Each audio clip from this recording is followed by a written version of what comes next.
Les techniciens de la maintenance des avions de la compagnie aérienne nationale Air Algérie ont entamé un mouvement de protestation depuis hier. Résultat, des centaines de passagers bloqués au sol. Ils ont le droit de faire une grève, mais la moindre des choses est de nous informer, car il y a des femmes enceintes et des personnes âgées qui attendent.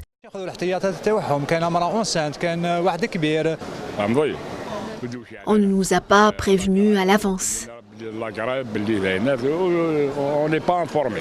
Et pour avoir plus d'explications sur cette situation, nous avons contacté Ahmed Boutoumi, président du syndicat national des techniciens de la maintenance des avions, qui nous éclaire sur la question.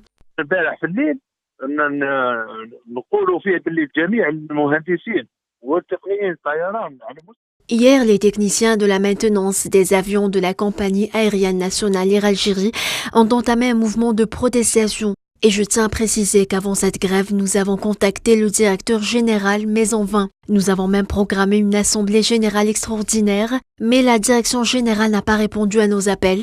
Les grévistes revendiquent l'application de la convention collective.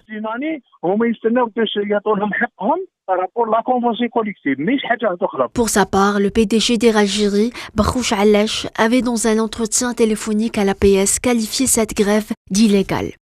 Cette grève est illégale car elle ne satisfait pas les conditions légales relatives à l'annonce d'une grève, d'autant plus qu'elle a été déclenchée subitement. Il ajoute, le SNTMA n'a même pas contacté la direction générale de la compagnie pour discuter de leurs revendications, et ce au terme de la réunion de leur assemblée générale extraordinaire, et a déclenché le mouvement de grève d'une manière contraire aux procédures en vigueur relatives au mouvement de protestation. Avec cet arrêt illimité de travail, les vols risquent de connaître d'importantes perturbations.